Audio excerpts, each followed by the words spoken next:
റിലീസിന് മുൻപ് ഹൈപ്പ് കൂട്ടാൻ വേണ്ടിയാണോ വീണ്ടും trailer leak? Spiderman no way ഹോമിലും ഇതേ രീതിയിൽ ട്രെയിലർ ലീക്ക് ഉണ്ടായിരുന്നു. അത് പടത്തിൻ്റെ മൈലേജ് നല്ല രീതിയിൽ വർദ്ധിപ്പിക്കുകയും ചെയ്തായിരുന്നു. അന്ന് മുതൽ സ്പൈഡർമാൻ ഫാൻസിനുള്ള സംശയമാണ് ഇതിപ്പോൾ സോണി മനഃപൂർവ്വം ഹൈപ്പ് കൂട്ടാൻ വേണ്ടി ചെയ്യുന്നതാണോ എന്നത്. സ്പൈഡർമാൻ ബ്രാൻഡ് ന്യൂ ഡേയിലും ഇതിപ്പോൾ 2ാം തവണയാണ് ട്രെയിലർ ലീക്കാവുന്നത്. ആദ്യ ട്രെയിലർ ലീക്കായതിനു ശേഷം സോണി ഏകദേശം 3 മാസത്തോളം എടുത്ത് അതിൽ റീവർക്കൊക്കെ ചെയ്ത് നല്ല മാറ്റം വരുത്തിയിട്ടായിരുന്നു ഒഫീഷ്യൽ ട്രെയിലർ പുറത്തിറക്കിയിരുന്നത്. ഇത്തവണ പക്ഷേ അങ്ങനെ സമയമെടുത്ത് വീണ്ടും എഡിറ്റ് ചെയ്ത് ഇറക്കാനുള്ള സാവകാശമൊന്നും സോണിക്ക് കിട്ടിയെന്ന് വരില്ല. കാരണം ജൂലൈ 31-നാണ് പടത്തിന്റെ റിലീസ് പ്രഖ്യാപിച്ചിട്ടുള്ളത്. 2ാം ട്രെയിലറിന്റെ ഓഡിയോ ട്രാക്കാണ് ട്വിറ്ററിലും ത്രെഡിലും ഒക്കെ ആയിട്ട് ആദ്യം വ്യാപകമായി പ്രചരിച്ചത്. പിന്നാലെ ട്രെയിലറിന്റെ വിഷ്വൽസ് വല്ലാതെ സൂം ചെയ്ത് വെച്ചൊരു വേർഷനും പുറത്തു വന്നു. എന്തായാലും എവിടെയൊക്കെ ഇത് അപ്ലോഡ് ആവുന്നുണ്ടോ അവിടെ നിന്നെല്ലാം സോണി ഇത് കോപ്പിറൈറ്റ് അടിച്ച് റിമൂവ് ചെയ്യിപ്പിക്കുന്നുണ്ട്. അതേതായാലും നന്നായി, അല്ലെങ്കിൽ സോണിയെ വീണ്ടും നമ്മൾ തെറ്റിദ്ധരിച്ചേനെ. സൂംഡ് വേർഷൻ ആണെങ്കിൽ പോലും ട്രെയിലർ കണ്ടതോടെ മുമ്പ് പരന്നിരുന്ന ചില വാർത്തകളൊക്കെ ഗോസിപ്പല്ല, ഉള്ളത് തന്നെയാണെന്ന് തെളിഞ്ഞു. ടോം ഹോളണ്ടിന്റെ സ്പൈഡർമാനും മാർക്ക് റഫലോയുടെ ഹൾക്കും തമ്മിലുള്ള ഒരു ഗംഭീര ആക്ഷൻ രംഗം ട്രെയിലറിൽ വന്നു പോകുന്നുണ്ട്. ഇതുവരെ കാണാത്ത വലിപ്പത്തിലായിരിക്കും ഹൾക്കിനെ സ്പൈഡർമാൻ ബ്രാൻഡ് ന്യൂ ഡേയിൽ നമ്മൾ കാണാൻ പോകുന്നതെന്ന സൂചനയും ഒരു ഓഡിയോ പോർഷനിൽ നിന്ന് കിട്ടുന്നുണ്ട്. ലോകം മുഴുവൻ തന്നെ മറന്നു പോകണമെന്ന് പീറ്റർ പാർക്കർ സ്വയം തീരുമാനിച്ചിടത്തായിരുന്നു നോ വേ ഹോം അവസാനിച്ചത്.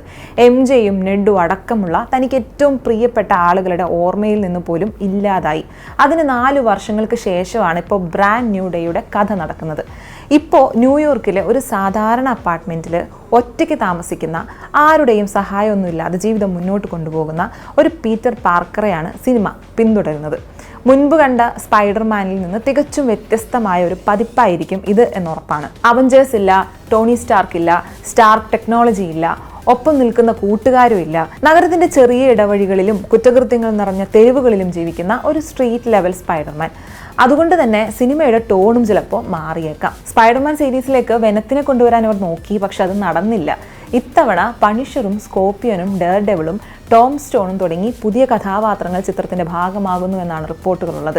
വാർ മെഷീൻ സ്യൂട്ടൊക്കെ ഇട്ടിട്ടായിരിക്കും പണിഷർ വന്ന് അറ്റാക്ക് ചെയ്യുക എന്നൊക്കെയാണ് പറച്ചില്.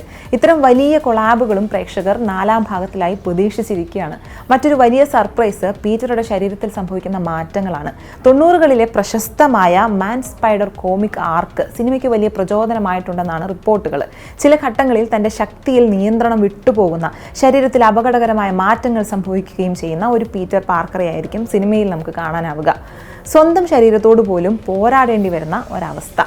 അതിനെ നേരിടാൻ അവൻ സ്വന്തം നിലയ്ക്ക് ഒരു AI സിസ്റ്റം നിർമ്മിക്കുന്നു എന്ന വിവരവും പുറത്തു വന്നിട്ടുണ്ട്. Targeting, suit calibration, mission support എന്നിവയ്ക്കൊക്കെ ആയിട്ട് ഉപയോഗിക്കുന്ന ഒരു ലളിതമായ AI. ടോണി സ്റ്റാർക്കിന്റെ ടെക്നിക്കൽ സപ്പോർട്ട് ഒന്നുമില്ലാതെ സ്വന്തം ബുദ്ധിയും കഴിവും മാത്രം ആശ്രയിച്ച് മുന്നോട്ട് പോകുന്ന ഒരു സ്പൈഡർമാൻ എന്നത് തന്നെ ഈ സിനിമയുടെ ഏറ്റവും വലിയൊരു പ്രത്യേകതയായിരിക്കും. ഇതിനിടയിൽ സാഡി സിംഗിന്റെ കഥാപാത്രത്തെക്കുറിച്ചുള്ള ചില ചർച്ചകളും സോഷ്യൽ മീഡിയയിൽ സജീവമാണ്. അവർ ഒരു മ്യൂട്ടൻ്റ് ആണോ, എക്സ്മെൻ ലോകവുമായിട്ട് ബന്ധമുള്ള കഥാപാത്രമാണോ എന്നിങ്ങനെയുള്ള ചോദ്യങ്ങൾ ഇപ്പോഴും ഉത്തരമില്ലാതെ ആവർത്തിച്ചുകൊണ്ടിരിക്കുകയാണ് സോഷ്യൽ മീഡിയയിൽ. എന്തായാലും ഒരു കാര്യം വ്യക്തമാണ്, ട്രെയിലർ ലീക്കുകൾ കൊണ്ടും ഹൾക്കിന്റെ സാന്നിധ്യം കൊണ്ടും മാത്രമല്ല പീറ്റർ പാർക്കറുടെ ജീവിതത്തിലെ ഏറ്റവും ഇരുണ്ട അധ്യായം പറയാൻ പോകുന്ന സിനിമ എന്ന നിലയ്ക്കും ബ്രാൻഡ് ന്യൂ ഡേ ഇതിനോടകം തന്നെ ആരാധകരുടെ ശ്രദ്ധ പിടിച്ചു പറ്റിയിട്ടുണ്ട്. ലോകത്തെ രക്ഷിക്കുന്നതിനിടെ സ്വന്തം ജീവിതം തന്നെ നഷ്ടപ്പെടുത്തിയ ഒരു മനുഷ്യൻ, അതാണ് ഇത്തവണത്തെ സ്പൈഡർമാൻ. അതുകൊണ്ടാവാം ബ്രാൻഡ് ന്യൂ ഡേ എന്ന പേര് തിരഞ്ഞെടുത്തതും.